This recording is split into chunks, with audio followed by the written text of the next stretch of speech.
21 décembre 2020. Mesdames, Messieurs, bonsoir. Les infos sur la 102.3 Diaspora FM. Voici les titres. L'application de l'arrêté préfectoral de la décision du Conseil des ministres interdisant l'accès à la plage en République du Bénin a permis d'interpeller plusieurs personnes par la police républicaine. C'était ce dimanche sur la plage de Fidjousset. Quelle est l'ambiance sur le marché des jouets à quelques jours de la Noël? Natacha Kofi nous parlera de cela dans un instant. Ce sera donc bien sûr en début du journal. Et puis l'actualité internationale nous amènera au Mali pour parler du retour de l'état d'urgence, ainsi notamment l'inquiétude des médias. Ensuite au Gabon et en Tunisie où le ministre de l'Environnement a été arrêté dans une affaire de scandale de déchets. En Europe, c'est la période de reconfinement pour éviter de nouvelles vagues de contamination au Covid-19. Plusieurs pays ont donc pris de nouvelles mesures. Voilà pour les titres. Merci encore une fois d'être au rendez-vous. Les infos sur la 102.3, les détails dans un instant. Corneille Haïssé. À quelques jours des fêtes de Noël, les nombreux stands de vente de jouets étalent différentes gammes de jouets. Une équipe de la rédaction de Diaspora FM est allée se convaincre de l'affluence autour des points de vente de jouets au rôle des arts de Cotonou. Suivons ici, et bien sûr, le reportage de Natacha Kofi. La fête de la Nativité du Christ, célébrée le 25 décembre de chaque année, est l'occasion idéale pour chaque parent d'offrir des jouets à son enfant. À cet effet, les stands des boutiques proposent différents types de jouets aux parents. Cependant, cette année, la féerie des lieux de vente de jouets ne suscite pas encore d'affluence. La morosité économique et la Covid-19 continuent d'impacter toutes les bourses. Comme vous pouvez le constater, c'est pas ce qu'on a l'habitude de vivre chaque année. Donc, cette année particulièrement, c'est morose, c'est calme, on essaie de faire avec. Nous rendons grâce à Dieu. Ça ne va pas beaucoup contre la Covid-19. Mais les clients rentrent pour payer un peu, mais pas comme l'année dernière. À en croire certaines commerçantes, les jeux participent aussi à la stimulation de l'intelligence et à l'édification de la personnalité des enfants. Les parents gagneraient donc à s'en en procurer. Plusieurs jeux de construction stimulent l'intelligence des enfants de même que les jeux éducatifs que les parents viennent acheter, afin que nous offrions des cadeaux à nos enfants pour qu'ils soient heureux. En fait, c'est un rituel auquel on ne peut pas échapper. Donc, je vais exhorter les parents de sortir massivement.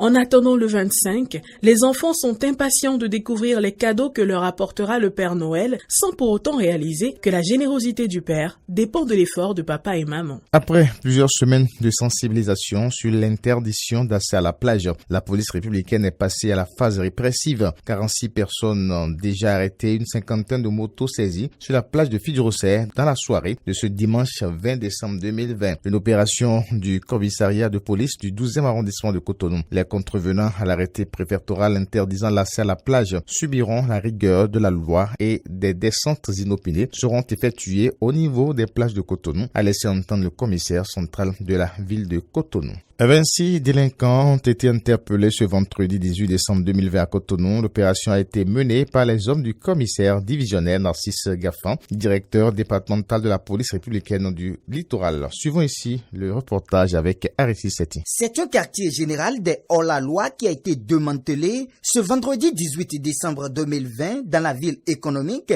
Cotonou par la police républicaine.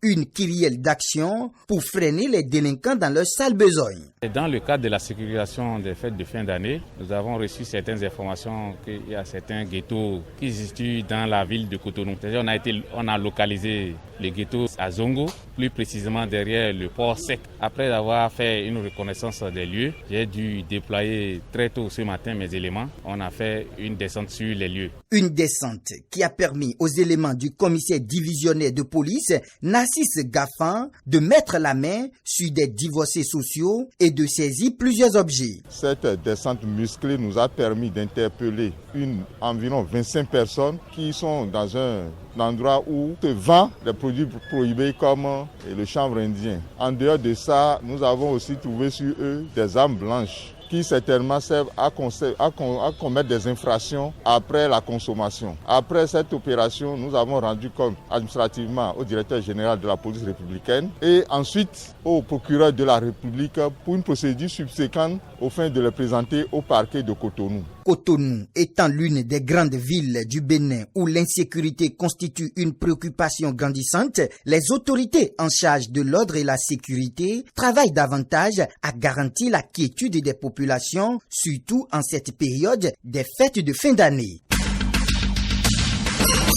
L'actualité se poursuit sur la 102.3. Les 2 dames arrêtées dans le cadre du concours de recrutement des auditeurs de justice pour fraude seront présentées au procureur de la République demain. Elles viennent de boucler toute une semaine de garde à vue et pourraient sans doute être présentées au procureur de la République près le tribunal de première instance de première classe de Cotonou. Mario Metonou, demain mardi. Les enquêtes seraient bouclées et on a désormais une idée des acteurs passifs et actifs de cette fraude. En effet, l'une des 2 dames interpellées pour fraude a été surprise en train de manipuler un téléphone portable par lequel elle correspondait avec une personne extérieure et l'autre avec des documents écrits sous forme de brouillons différents de ceux fournis par le centre d'examen. Elles ont été sorties de la salle de composition et expulsées du centre d'examen. Informé, le parquet de Cotonou a ordonné l'ouverture d'une enquête confiée à la brigade économique et financière aux fins d'interpeller placés en garde à vue les mises en cause ainsi que leurs complices.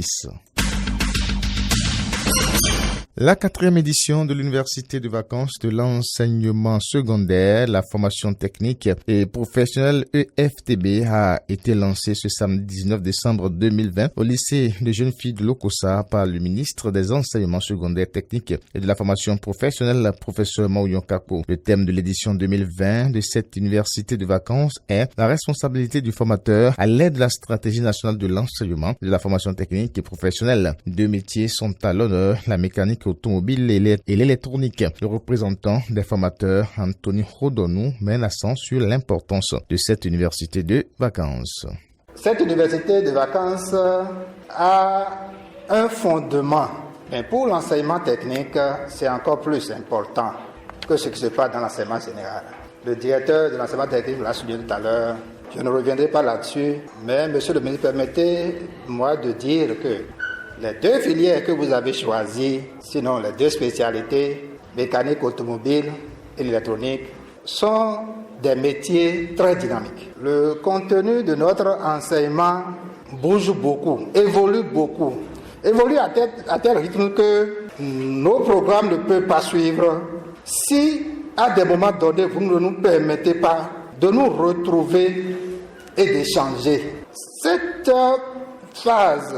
activité que vous nous avez autorisé à faire nous permettra d'accorder nos points de vue, d'échanger entre anciens formateurs et nouveaux formateurs, d'essayer de joindre ce que nous enseignons dans nos établissements avec ce qui se passe sur le terrain, c'est-à-dire la coordination entre la formation et l'emploi.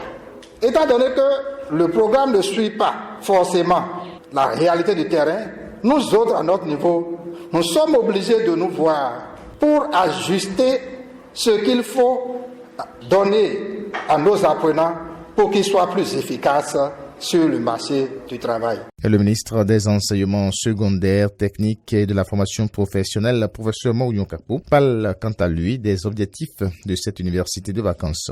Une université de vacances est organisée pour permettre aux acteurs de mieux appréhender l'évolution de ce secteur.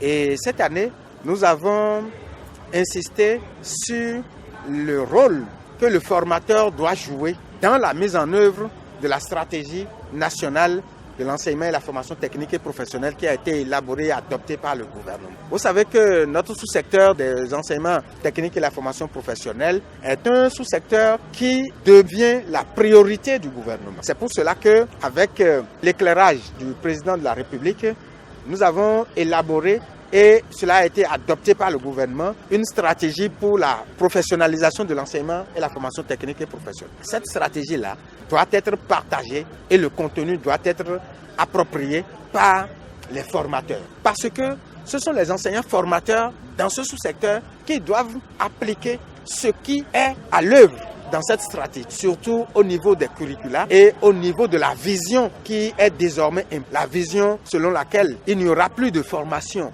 sous le format de spécialité ou sous le format de filière, mais plutôt sous le format de métier.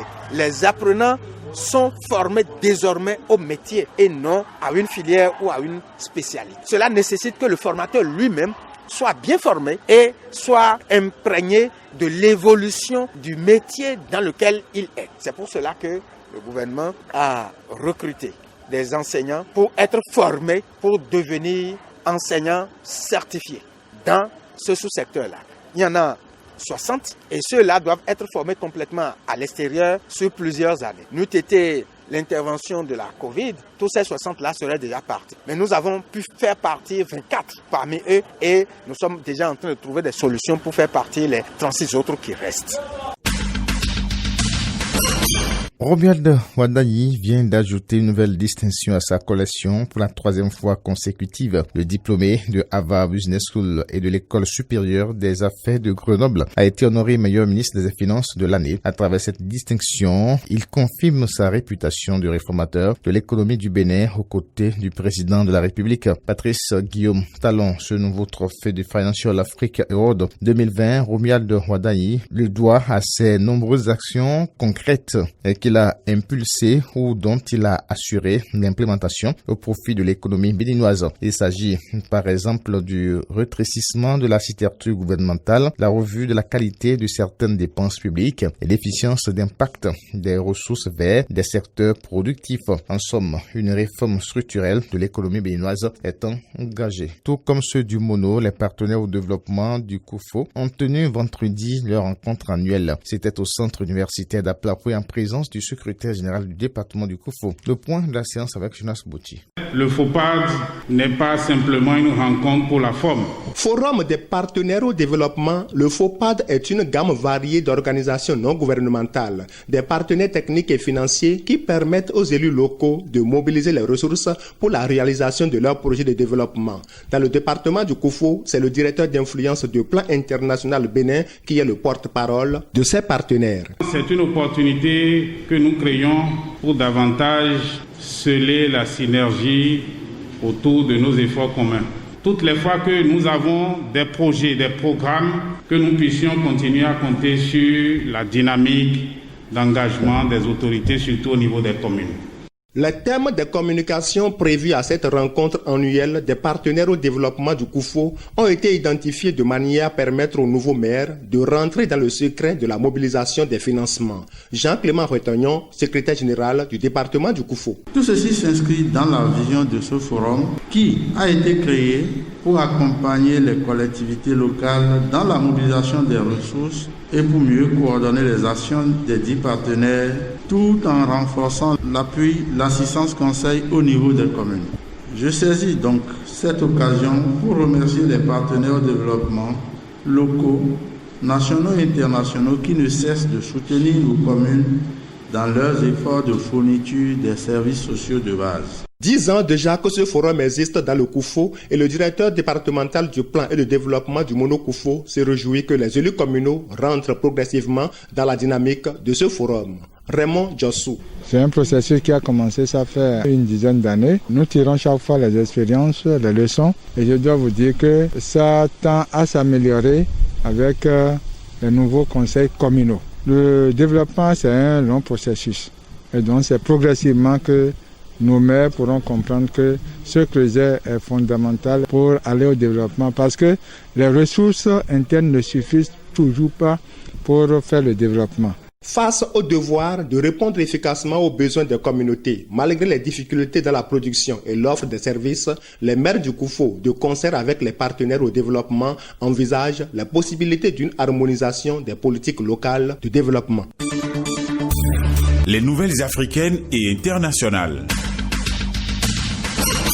L'actualité africaine au Gabon, un projet de constitution a été adopté la semaine dernière par le gouvernement. La principale modification largement commentée consiste en l'instauration d'un intérim assuré par 3 personnalités en cas de vacance du pouvoir. La présence du ministre de la Défense aux côtés des présidents des 2 chambres du Parlement dans ce nouveau dispositif suscite beaucoup d'interrogations. Quelques heures après avoir été limogé, le ministre de l'Environnement tunisien Moustapha Araoui a été arrêté, le résultat de 6 mois de scandale provoqué par la révélation d'une importation de déchets italiens dans le pays à des fins non connues. Encore il y a 10 jours, les membres de la société civile avaient réitéré leur colère. Les conventions internationales de Bâle et Bamako interdisent normalement l'export de déchets de l'Europe vers les pays africains, mais de fausses déclarations ont permis de contourner le règlement.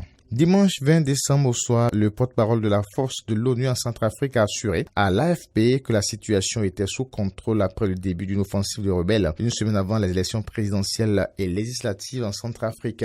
Vendredi soir, 3 des plus puissants groupes armés qui occupent plus de 2 tiers du pays avaient commencé à progresser sur des axes routiers vitaux pour l'approvisionnement de la capitale Bangui. Ils avaient en outre annoncé leur fusion. Et puis à quelques jours des fêtes de fin d'année, des pays européens tels que l'Angleterre, l'Italie ont décidé un reconfinement strict de leur population, tandis que d'autres comme l'Espagne ou l'Allemagne ne fermeront que les commerces non essentiels. Une mutation du Covid-19 jusqu'à 70% plus transmissible au Royaume-Uni. Le premier ministre britannique Boris Johnson a annoncé le 19 décembre 2020 le reconfinement de Londres et du sud-est du pays au moins jusqu'au 30 décembre. Cette nouvelle mesure s'explique en partie par une envolée des contaminations qui pourrait être causée par une nouvelle source particulièrement contagieuse du virus.